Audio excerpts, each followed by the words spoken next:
அண்மை செய்தி.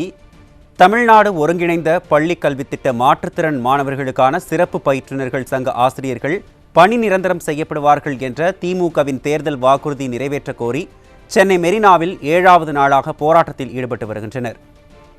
இது குறித்த கூடுதல் விவரங்களை செய்தியாளர் கோபாலகிருஷ்ணன் வழங்க கேட்கலாம். வணக்கம் கோபாலகிருஷ்ணன், விவரங்களை சொல்லுங்க. பள்ளி கல்வி திட்டத்தின் கீழ் சிறப்பு பிரிவு மாணவர்களுக்கான பயிற்றுநர்களாக சுமார் 1500க்கும் அதிகமான பயிற்றுநர்கள் பணியாற்றி வருகின்றனர். இவர்களுக்கு கடந்த 2021ஆம் ஆண்டு தேர்தலின் போது இவர்களை நேரடியாக தற்போதைய தமிழக முதலமைச்சர், அப்போதைய எதிர்க்கட்சித் தலைவர் ஸ்டாலின் அவர்கள் நேரடியாக சந்தித்து, திமுக ஆட்சிக்கு வந்தால் நீங்கள் அனைவரும் 10 ஆண்டுகளுக்கு மேலாக பொதுத்துறை நிறுவனங்களில் பணியாற்றி வருபவர்கள் பணி நிரந்தரம் செய்யப்படுவார்கள்.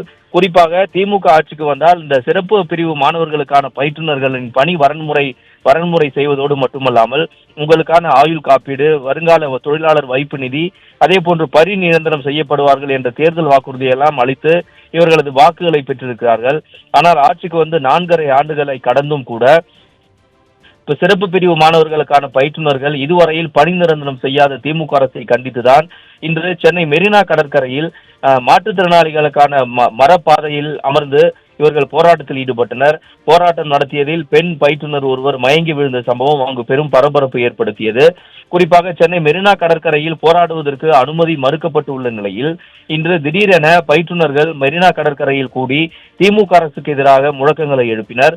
என்னாச்சு, தேர்தல் நேரத்தில் அளித்த வாக்குறுதி என்னாச்சு என்ற முழக்கங்களை எழுப்பியவாறு மெரினா கடற்கரையில் நீண்ட நேரமாக சுமார் 2 மணி நேரத்துக்கு மேலாக இந்த சிறப்பு பிரிவு மாணவர்களுக்கான பயிற்றுனர்கள் ஆர்ப்பாட்டம் நடத்தினர்.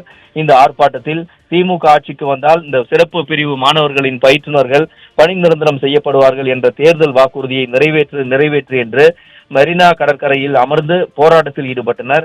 அது மட்டுமல்லாமல் தமிழகம் முழுவதும் 1500க்கும் அதிகமான இந்த சிறப்பு பிரிவு மாணவர்களுக்கான பயிற்றுனர்கள் சிறப்பு பிரிவு மாணவர்களின் எண்ணிக்கைக்கு ஏற்ப இல்லை என்றும் இவர்கள் குற்றம் சாட்டினர்.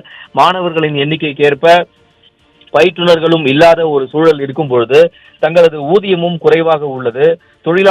மாதந்தோறும் பிடித்தம் செய்யப்படும் தொழிலாளர் வருங்கால வைப்பு நிதி பிடித்தம் செய்யப்படவில்லை.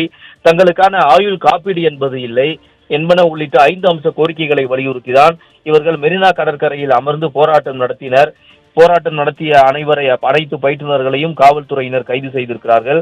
இது இன்று மட்டுமல்ல, தொடர்ந்து 7 நாட்களாக நேற்று பெசன்ட் நகர் கடற்கரையில் போராட்டம் நடத்திய பயிற்றுனர்கள் இன்று மெரினா கடற்கரையில் அமர்ந்து போராட்டத்தில் ஈடுபட்டிருக்கிறார்கள். போராட்டத்தில் ஈடுபட்டு வரும் பயிற்றுனர்களை அழைத்து தமிழக அரசு பேச்சுவார்த்தை நடத்தாமல் தங்களை அலைக்கழித்து காவல்துறையை வைத்து கைது செய்யும் நோக்கத்தோடு தொடர்ந்து செயல்படுவதாக இந்த சிறப்பு பிரிவு மாணவர்களுக்கான பயிற்றுனர்கள் வேதனை தெரிவித்திருக்கிறார்கள். பயிற்றுனர்கள் மட்டுமல்லாமல் சிறப்பு பிரிவு மாணவர்களுக்கான பாதுகாவலர்களும் எந்த விதமான பணி நிரந்தரமோ அல்லது தொழிலாளர்கள் வருங்கால வைப்பு நிதியோ ஆயுள் காப்பீடோ இல்லாத ஒரு சூழலில் தான் பணியாற்றி வருகிறோம். எனவே நாங்கள் ஒரு 1500 பயிற்றுனர்களும் 750க்கும் அதிகமான பாதுகாவலர்களும் இருக்கிறார்கள்.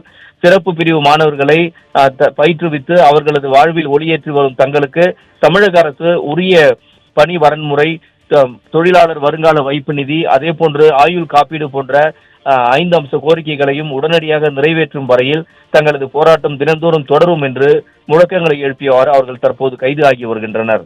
அருண், விவரங்களை வழங்கியமைக்கு நன்றி கோபாலகிருஷ்ணன்.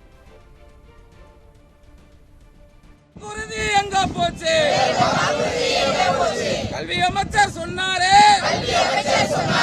பணி நிரந்தரம் சொன்னாரே, பணி நிரந்தரம் எப்போது? 25,000 ஊதியமா? 25 வருட உழைப்பிற்கு 25,000 போதுமா? தமிழக அரசு வஞ்சிக்காதே. நாங்கள் என்ன அடிமைகளா? நாங்கள் என்ன அகதிகளா? தமிழக அரசு உடனே பணி நிரந்தரம் செய்.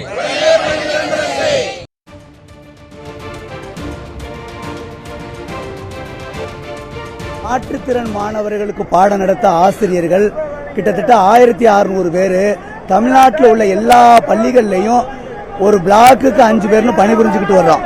கிட்டத்தட்ட 1.25 லட்சம் மாணவர்கள் இருக்காங்க. இந்த மாணவர்களுக்கு போதுமான ஆசிரியரும் இல்ல, இருக்கிற ஆசிரியரும் பணி நிரந்தரம் செய்யப்படலைங்கிறது ரொம்ப அவலமான விஷயம். திமுக ஆட்சி அமைஞ்ச இதே 5 ஆண்டு காலத்துல கிட்டத்தட்ட 15 மாநிலங்கள்ல பணி நிரந்தரம் செய்யப்பட்டிருக்கு சிறப்பு பயிற்றுனர்கள்ல. தொழிலாளர் வைப்பு நிதியை உயர்நீதிமன்றம் கொடுக்க சொல்லியும் கூட கொடுக்க மாட்டேங்கிறாங்க. நீதிமன்றத்தோட எந்த நடவடிக்கையை குறித்தும் மதிப்பில்லாம இருக்கு தமிழ்நாடு அரசுல.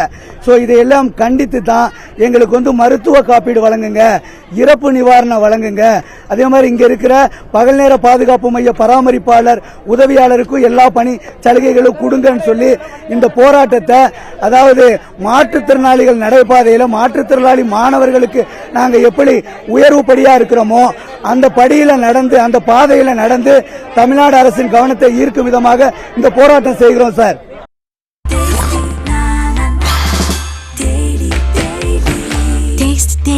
Taste the Daily.